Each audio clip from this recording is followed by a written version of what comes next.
Dossier spécial sur Fréquence Évasion. À chaque instant, des sujets brûlants d'actualité, des faits de société. C'est tout de suite sur Fréquence Évasion.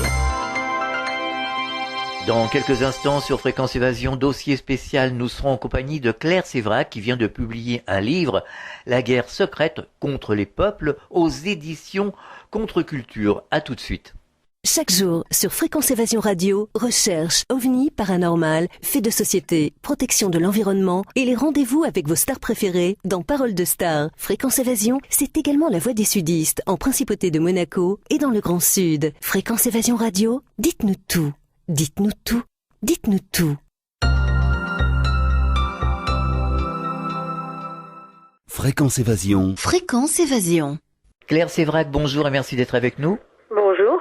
Alors vous avez écrit un livre, La guerre secrète contre les peuples, aux éditions Contre-Culture. Quelles sont les principales raisons qui vous ont décidé à écrire ce livre ? C'est comme d'habitude, quand je m'aperçois qu'il y a un truc qui est anormal et qu'on continue à me dire que c'est normal, et ça m'intrigue, donc forcément je cherche. Et comme dirait Pierre Hillard, quand on cherche, on trouve.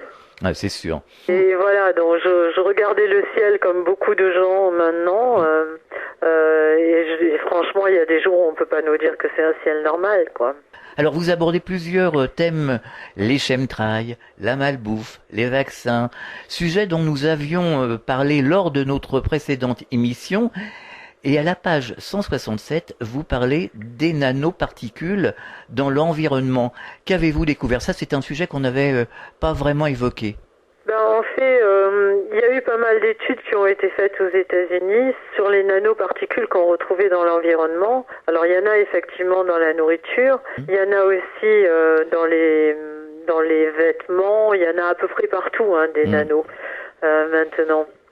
Mais il y en a aussi dans les vaccins. On m'a montré la preuve l'autre jour de tous les vaccins qui contenaient des nanos. Et il y en a aussi dans les épandages qu'il y a dans les chemtrails. Et voilà, donc il y a un médecin qui s'appelle Hildegard Staninger aux États-Unis qui a constitué une équipe de chercheurs de choc pour chercher quel était l'impact des nanoparticules justement sur notre santé et sur et en fait la maladie des morgelons, dont je me souviens pas si on a parlé l'autre jour, mais qui est une maladie qui est déclenchée justement avec l'exposition aux nanoparticules qui sont contenues dans les chemtrails. Alors vous parliez de la nourriture. Alors quel genre de nourriture justement, où on les retrouve ces nanoparticules ? Alors je sais qu'il y a 800, à peu près 800 aliments dans lesquels il y en a. Et puis il y a aussi surtout des compagnies des géants de l'agroalimentaire qui ont fait des tas d'études pour concevoir ce qu'ils appellent les nano-aliments du futur. C'est-à-dire c'est des aliments qui pourraient correspondre exactement à ce que les gens veulent et qui pourraient être changés à distance pour convenir à ce que la personne veut à un instant T. Enfin, c'est assez compliqué à expliquer comme ça, mais oui, enfin encore. Mais on pense, il y a des gens comme les Amis de la Terre ou comment ça s'appelle, Pièces et main d'œuvre, qui donnent des tas d'informations sur le sujet.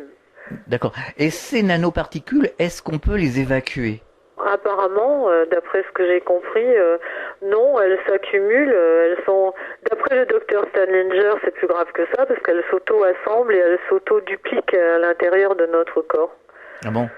Et d'après l'agence sanitaire, l'AFSET, ils sont les premiers à dire que les nanoparticules se diffusent dans les alvéoles pulmonaires, dans le sang, dans la barrière hémato-encéphalique qui protège le cerveau. Elles peuvent s'accumuler dans la peau, les tissus, le cerveau. Mais il n'y a pas un moyen de les évacuer ? Pas que je sache, non. Ça faudrait peut-être enquêter. Non, mais je pense que la personne qui est le plus à la pointe des travaux sur les nanos, je vous l'ai dit, c'est Staninger, et non, elle parle pas de moyens de s'en défaire. Elle dit justement que le problème, c'est qu'on ne peut pas s'en défaire et qu'on ne peut pas les éviter non plus parce que ça pénètre partout. Ça pénètre, c'est dans l'air qu'on respire et ça pénètre même si les maisons sont fermées. Et il y a des enfants il y a des bébés qui naissent maintenant avec des nanoparticules à nœuds, donc c'est que ça franchit la barrière. Oui, alors justement, quels sont les problèmes que ça engendre? Des tonnes de problèmes. Déjà, quelque chose qui est en nous et qui peut s'auto-dupliquer et s'auto-assembler sans qu'on soit au courant. C'est déjà super grave. Et puis on sait pas finalement, on sait pas exactement quelles vont être les conséquences d'avoir ingéré ce genre de choses. Parce que par exemple, dans la maladie des morgelons, on retrouve ces mêmes nanoparticules dans les biopsies des personnes qui ont la maladie des morgelons et aussi dans les gens qui ont fait des analyses de chemtrails. Mais voilà, on en est tous au stade, peut-être il y a des gens qui en savent un peu plus, je sais pas. Alors, quel est le but justement d'utiliser ces nanoparticules? Il y en a sûrement plusieurs. Le premier, c'est que si elles s'auto-assemblent et s'auto-dupliquent à l'intérieur, ils peuvent après s'en servir pour faire passer des informations. On ne sait pas quel effet ça a sur notre ADN, certainement pas terrible. Et c'est qui ils? C'est toujours les gens qui sont les quelques familles qui sont derrière et qui tiennent tout, l'économie, qui sont le nouvel ordre mondial, ceux qui veulent instaurer le nouvel ordre mondial, dans lequel l'être humain n'aura pas grande place si l'on en croit ce qu'ils sont en train de préparer dans tous les domaines. Alors, ces fameuses personnes, eux aussi, ils ingèrent ces nanoparticules. Ils peuvent pas faire autrement. Alors ça, évidemment, c'est ce que tout le monde pense au début. Après, on se rend compte qu'ils ont certainement des moyens. Ils ont des moyens de se protéger de beaucoup de choses. Donc, quand nous, on est au courant d'une découverte, c'est que ça fait déjà 15 ans ou 20 ans que l'armée l'a plus ou moins mise au point. Donc, c'est encore une autre enquête de savoir comment ils peuvent se sortir de plein de choses. Ils ont des moyens de chélation qu'on n'a pas. Alors, certainement qu'ils en ont pour le cancer, ils en ont pour des tas d'autres choses. Donc, pourquoi pas les nanoparticules? Et puis il y a aussi autre chose, c'est que ces gens-là, je veux dire, qui sont pour le transhumanisme, qui sont pour l'homme-machine, qui sont intimement persuadés que c'est pas nocif, enfin que même si c'est nocif, c'est un peu comme les engrais de Monsanto, quoi. C'est-à-dire que si c'est nocif, ils vont trouver une autre molécule chimique pour pallier le désordre ou le problème qu'ils ont créé avec la première. Et là, c'est pareil, je veux dire, les ingénieurs comme Kurzweil et tout ça qui sont pour le transhumanisme et l'homme-machine, ils sont vraiment pour, quoi. Ils sont persuadés que c'est le bien de l'humanité d'en passer par là, c'est-à-dire de devenir de moins en moins humain et de plus en plus machine. Oui, enfin là, ça veut dire qu'on va à l'autodestruction. De l'humain tel qu'on le connaît, oui. Si on bouge pas, si on laisse faire, oui, parce que d'un côté, ils peuvent influer sur notre ADN, ils peuvent nous faire ingérer des ADN étrangers. D'ailleurs, ce même docteur Staninger dit que les gens qui ont la maladie des morgelons, c'est parce que leur corps se rebelle contre l'ingérence de ces nanos, mais qu'en fait, on en a tous simplement. C'est juste un phénomène de rejet, mais c'est pas parce qu'on ne fait pas le phénomène de rejet qu'on n'est pas infesté par ces nanos, par exemple. Alors vous parlez également de l'indépendance alimentaire. Oui, parce que à partir du moment où ils balancent avec des épandages, où ils balancent des substances qui vont tuer les semences ou la nourriture telle qu'on la connaît, et que, en fait, moi, mon enquête est partie du fait que Monsanto avait breveté des plantes qui résistaient à l'aluminium. S'ils nous balancent des éléments qui font mourir les plantes que l'on mange normalement et que eux ont les brevets pour les plantes qui résistent aux substances qu'ils épandent, il y a un moment où on n'aura plus aucune indépendance alimentaire. C'est-à-dire qu'on n'aura même plus la possibilité de se nourrir, de choisir de se nourrir sans OGM et de façon saine. Puisque si la seule chose qui pousse, c'est un peu comme le Roundup Ready avec les semences qui étaient résistantes au Roundup. C'est-à-dire que tout meurt à côté sauf la semence qui contient l'antidote. Là, ça va être pareil. Il y a des milliers de plantes qui ont été brevetées pour résister à l'aluminium. Et à mon avis, c'est parce qu'ils savent qu'ils en dépendent. Sinon, pourquoi l'aluminium? Et à partir de ce moment-là, tout le reste, déjà que les sols sont en très très mauvais état, faut regarder les travaux de Claude et Lydia Bourguignon. les sols sont dans un état épouvantable. Donc déjà que les plantes ont du mal à pousser, si en plus on nous balance de l'aluminium du ciel, on n'a pas tellement de moyens d'échapper à la pollution. Et donc, on est coupé de, même si on veut manger organique, les nappes phréatiques sont polluées et le sol est pollué. Donc, on n'aura plus tellement le choix que de manger ce qu'ils vont nous donner à manger. Donc, Oui. ils nous coupent de notre indépendance alimentaire. Mais à certains moments, est-ce que vous croyez pas, c'est la nature, hein, la nature est ainsi faite. J'en avais parlé avec Pierre Hélard et il m'a dit, c'est pour ça que j'ai écrit le nouvel ordre mondial, Tour de Babel. Est-ce que vous ne croyez pas qu'à un moment donné, c'est la nature qui va être plus forte et qui va balayer tout ce qui ne va pas? C'est la seule chose qu'on peut espérer. Mhm.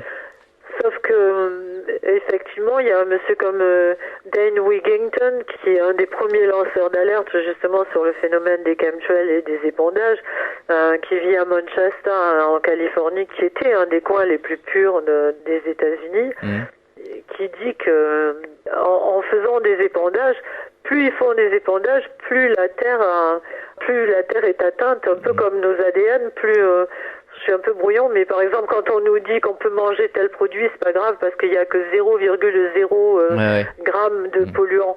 Mais si on en mange 10 dans la journée, c'est multiplié par 10 de sources différentes.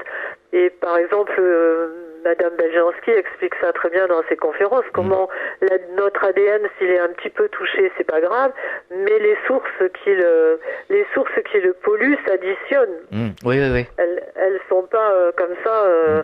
Donc au bout d'un moment, à force de détruire les brins de notre ADN, on développe des maladies, dont des cancers. Et c'est pareil pour la Terre, c'est-à-dire que la Terre, au fur et à mesure qu'on lui balance des tonnes et des tonnes de sulfate, de soufre, je veux dire, c'est le mot français, dessus de l'aluminium, etc., elle finit par créer des phénomènes propres, comme le méthane au fond des océans, comme voilà, et ces phénomènes propres, enfin ces phénomènes ont une vie propre après, qui continue, quel que soit, même si on commence la chélation de la Terre, même si la Terre a un pouvoir de résilience extraordinaire, faudrait tout arrêter maintenant pour que la Terre arrive à s'en sortir. Est-ce que la Terre, justement, n'est pas dotée d'un système de sécurité, un petit peu comme chez nous, finalement, et que, justement, elle ne va pas réagir, et peut-être qu'elle est en train même de réagir. Mais je pense qu'elle réagit beaucoup, simplement c'est constant et ça fait des années, quoi. On ne sait même pas, même eux ne le savent pas, même les apprentis sorciers qui travaillent là-dessus n'ont aucune, quand on lit leurs interviews, quand on regarde leurs vidéos, même quand on leur parle au téléphone, ils ont aucune idée de ce que ça va devenir. Ils sont simplement, nous on est confiants dans le pouvoir de résilience de la Terre, eux ils sont confiants dans le pouvoir de la chimie et de l'industrie. C'est-à-dire qu'ils pensent que s'ils créent un phénomène terrible, c'est pas grave, ils vont faire autre chose. Quand on dit à David Case, mais 20 000 tonnes de soufre dans l'atmosphère, comment voulez-vous que la Terre... Mais lui, il trouve ça très bien.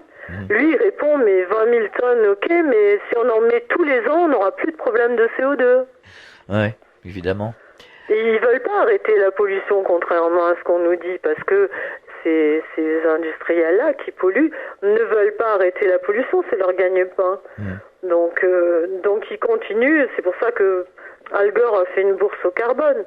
C'est-à-dire que plus le carbone sera interdit par les gouvernements ou sera limité par les gouvernements, il appelle ça cap and trade.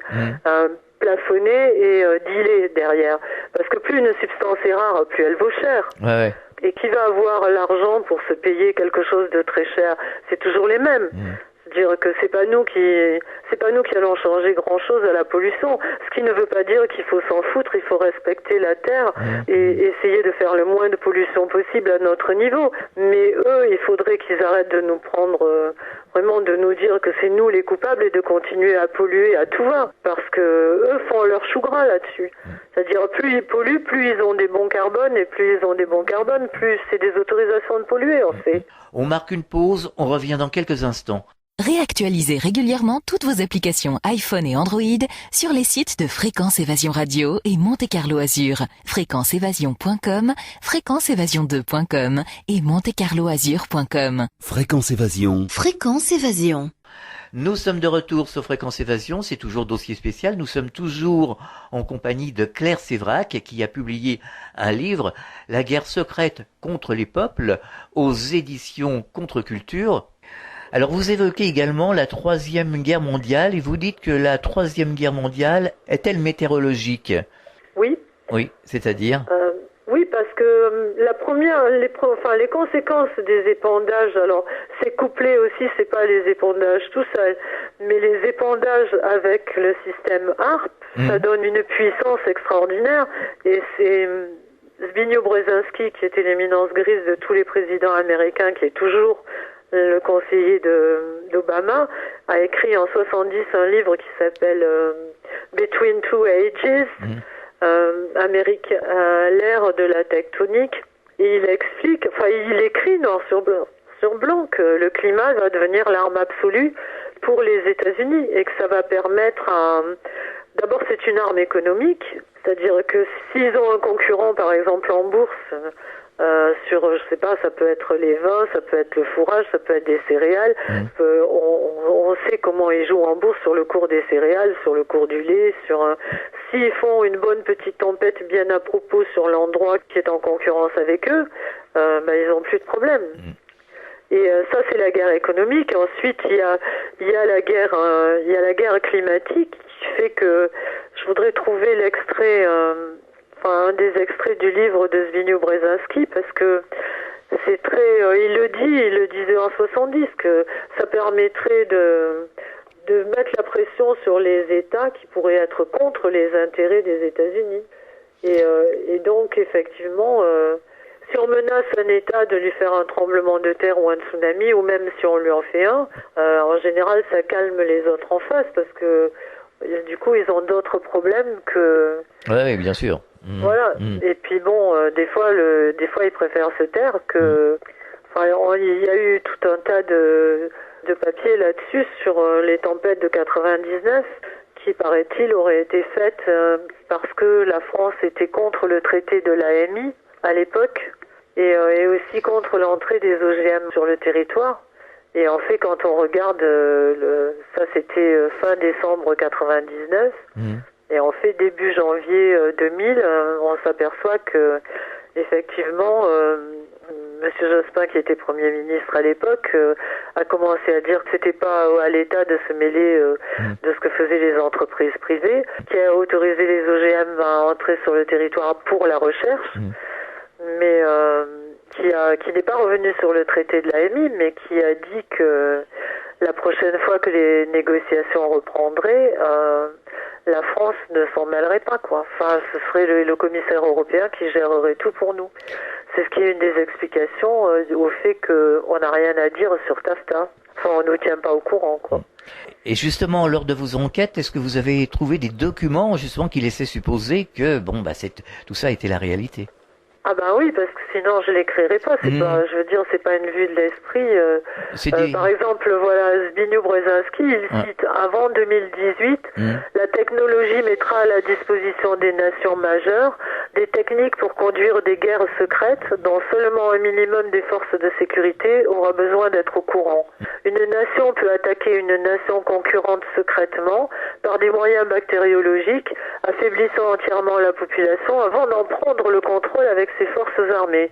Ou bien des techniques de modification du climat pourraient être employées pour produire des périodes prolongées de sécheresse ou d'inondation, affaiblissant ainsi les capacités d'une nation et la forçant à accepter les demandes de sa rivale. C'est clair, non? Ouais, absolument. Et c'est pas un monsieur qui fait de la science-fiction, c'est... Je veux dire, Zbigniew Brzezinski, tout le monde sait que tout ce qu'il a dit, c'est toujours passé, quoi. Alors vous avez un chapitre où vous parlez très longuement justement de HARP. Vous pouvez nous expliquer pour les personnes qui ne seraient pas encore au courant, parce qu'il y a des gens qui ne sont pas encore au courant du projet qui visiblement n'est plus un projet, d'HARP en tout cas. Est-ce que vous pouvez nous expliquer comment ça fonctionne? Alors HARP, déjà il y a plusieurs HARP. Celui, quand on parle de HARP, c'est celui qui est en Alaska, c'est-à-dire c'est la plateforme qui est en Alaska où il y a 180 antennes qui envoient une puissance terrible. En fait, ça envoie des ondes haute fréquence dans l'ionosphère et ça fait comme un écran et ça redescend sur nous en micro-ondes et ça sert à scanner la Terre, les océans et nous par la même occasion puisqu'on est en dessous. Et donc couplé aux épandages, c'est-à-dire que par exemple les épandages quand ils épandent des particules d'aluminium, ils disent que c'est pour que les rayons du soleil se reflètent dessus et repartent vers l'atmosphère sans toucher la Terre pour soi-disant refroidir. Ce qui n'est probablement pas vrai. Mais par contre, quand ils épandent du barium, le barium est conducteur, donc ça permet aux particules de barium qui sont mises dans l'atmosphère par les épandages d'être conductrices entre les divers systèmes HAARP qu'il y a dans le monde. Il y en a un en Nouvelle-Zélande, il y en a un en Russie, il y en a en Sicile, un énorme qui est en train de se monter en Sicile, qui fait vraiment peur à tout le monde.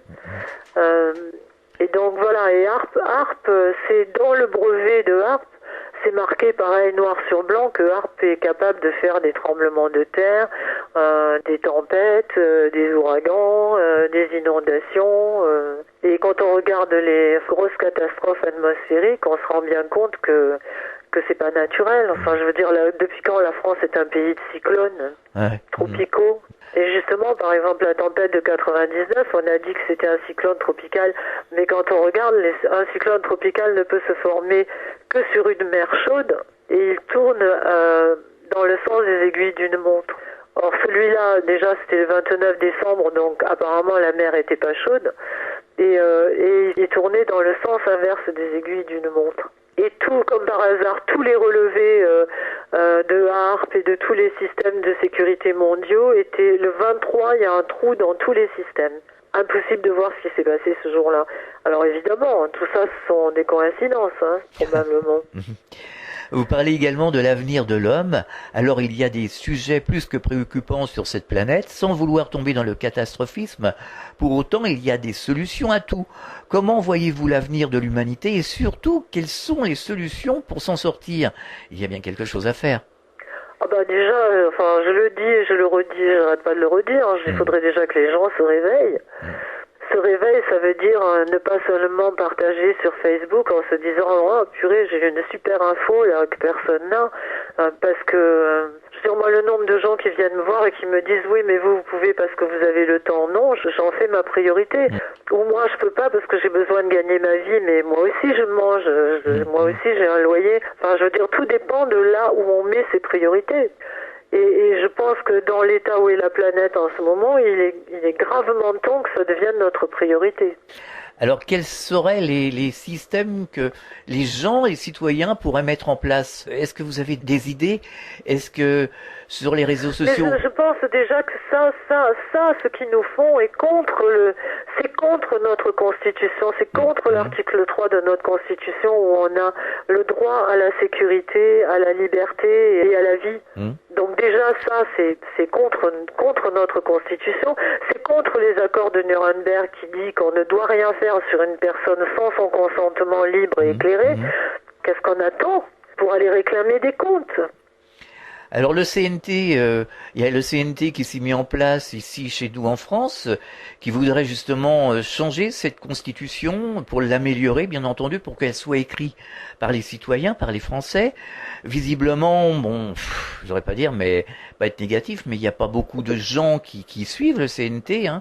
Il y a aussi Colin Serrault, fut un temps, qui appelait au boycott de certains produits. Aujourd'hui, qu'est-ce qu'il en est? Comment se fait-il que les personnes ne réagissent pas?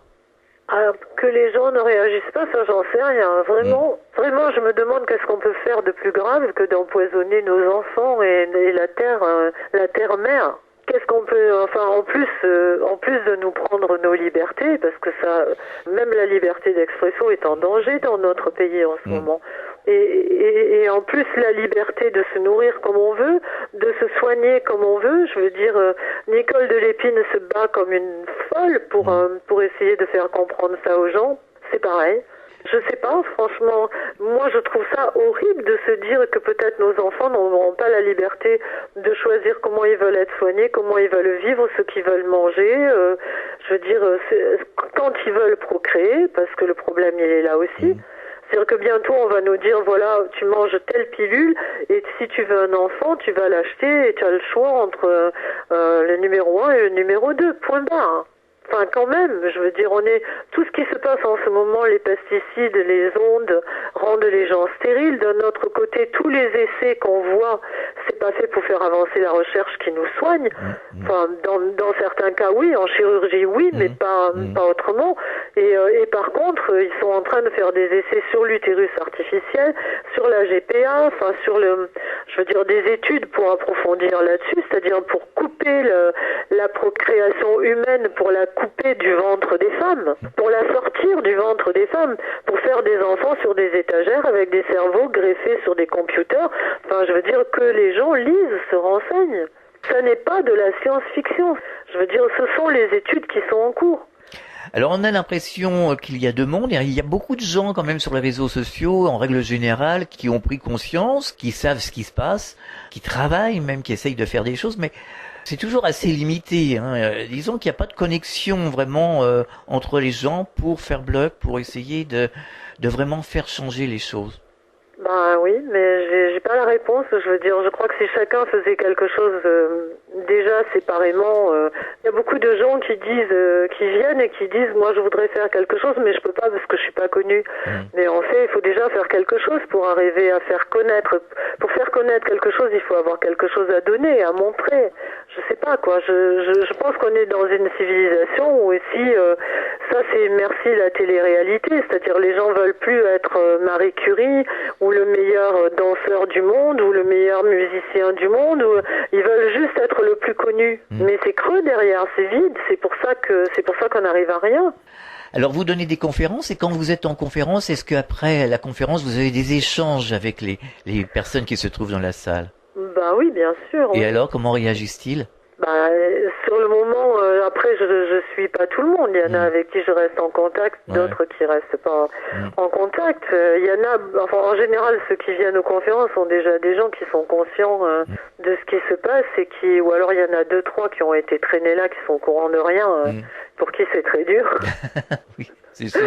Mais je sais pas, je pense que c'est très difficile d'arriver à s'unir et d'arriver à... Je sais pas ce qu'il faut faire. Faudrait qu'il y ait une force, faudrait qu'il y ait leur fameux cheval de Troie dont on parle tant quand ils enfoncent nos lignes, faire la même chose pour refuser ce qui se passe. C'est certain, oui. Est-ce qu'il y aurait quelque chose que vous souhaiteriez ajouter, peut-être un sujet dont on n'aurait pas parlé, qui vous tient à cœur? En fait, je sais pas. J'ai tellement souffert pour l'écrire que je suis un peu en vacances là. Ça fait du bien les vacances.